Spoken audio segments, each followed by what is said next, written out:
hurt my heart, don't hurt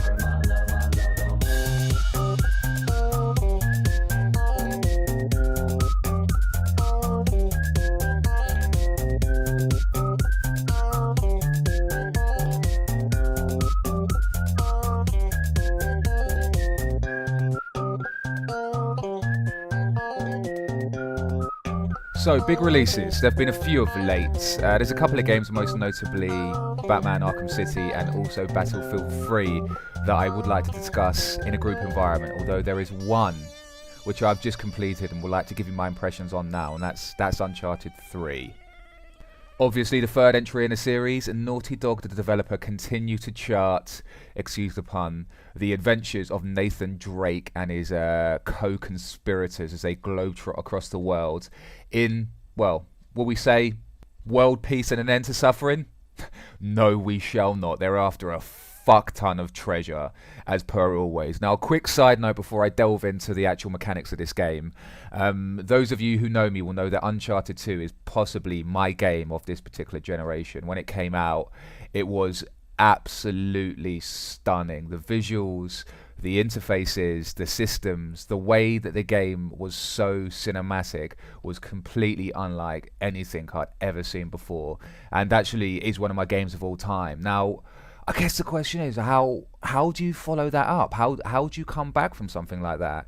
I did, subsequent to playing Uncharted 2, go back and try and play the first, and it pales in comparison. So I was a little bit trepidatious, actually, going into the third. You know, I'd heard the stories of them creating tech, the likes of which had never been seen, you know, particularly things around a tanker in a chateau which is on fire. But, like, what do you do? What options do you have when you're trying to make Uncharted 3? I guess you've got a couple. You can try and clone. You can try to tried and tested with a couple of flourishes here and there. Or you can try and do something completely different. And Naughty Dog took the former. They've literally cloned Uncharted 2. The structure, you know, the narrative, the animation, the systems, the weapons, it is a complete continuation. But when something's this good, I'm really hesitant to do the 0.5 that would normally do. I won't call this Uncharted 2.5 because Uncharted 2 is probably better than most of the other games that I've played in that genre ever, for, you know, since I've been playing games. So how does Uncharted 3 fare, keeping this in mind? Pretty fucking well, to be completely honest. Overall, the package is excellent. The single player game has the same explosive moments that you remember. A little bit slower on the first half, it seems. It's paced somewhat differently, this game, actually. And in fact, if we were going to break it down into a games of halves, the first half would probably be the weaker. It's generally speaking when things get to the ship tanker that things start to pick up speed. But no matter which part of the game you're actually in, looks absolutely incredible. It's difficult to convey just how exquisite Uncharted 3 looks, the visuals. You know, in my mind, it cements the PlayStation hardware as the top kit of this generation. Not only is there attention to detail, the likes of which you've never seen before, but also the cinematic way in which Naughty Dog present the game really helped to sell it. And, you know, even what's interesting for an action game of this type is Naughty Dog aren't afraid to take risks, in the sense that they will quite happily put you in an environment where there's no shooting, there's no traversal. You were literally just walking through a market or some such and marveling over the detail of the wares and the people sharing the wares, and just using that right stick to scope it all out and just marvel at how beautiful it all is, really. Suffice to say, those sections never last too long. They never outstay their welcome, and when the shooting does start, which inevitably it does, the game does let itself down a little bit. Now, shooting's never been Uncharted's strongest suit, and from popular opinion and also my own experience, it seems that Naughty Dog have done a couple of things here which have made it probably slightly worse than it was previously. Now, I remember being quite comfortable with the shooting in Uncharted 2 and how it played out, and a couple of core changes I've made in this iteration is that the crosshair slows down as it approaches the enemies at different speeds. It kind of magnetizes to them. It's like an auto-aim thing, I guess, and it just doesn't feel 100% right, particularly if you're going for something like a headshot, and you're judging the way the crosshair's moving, and all of a sudden it kind of moves off its own accord, if you like. Also, it can be a little bit disconcerting. The second thing which they've done is they've tweaked the physics behind the way the bullets leave the gun. I know it's incredible, you know, it's absolutely incredible the things these guys have to think of, but apparently they've improved the physics in relation to Uncharted 2. When you shot a gun in Uncharted 2, the bullet didn't necessarily leave the chamber of the gun at the angle the gun was pointed, and they've remedied that on this occasion, but unfortunately it doesn't seem like it's actually making it easier or, more importantly, more fun to shoot people.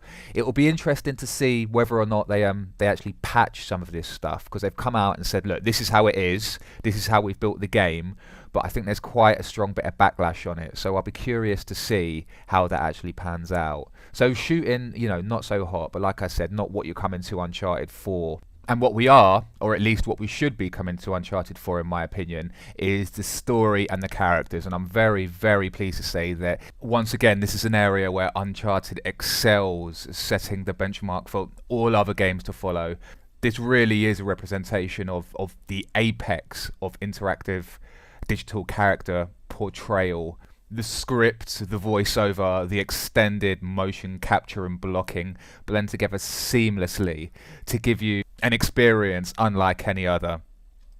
The overall plot, which in many respects is the least interesting and probably important aspect of the story, is the same as before. It's very Da Vinci Code-esque, with a smattering of the supernatural as the story progresses.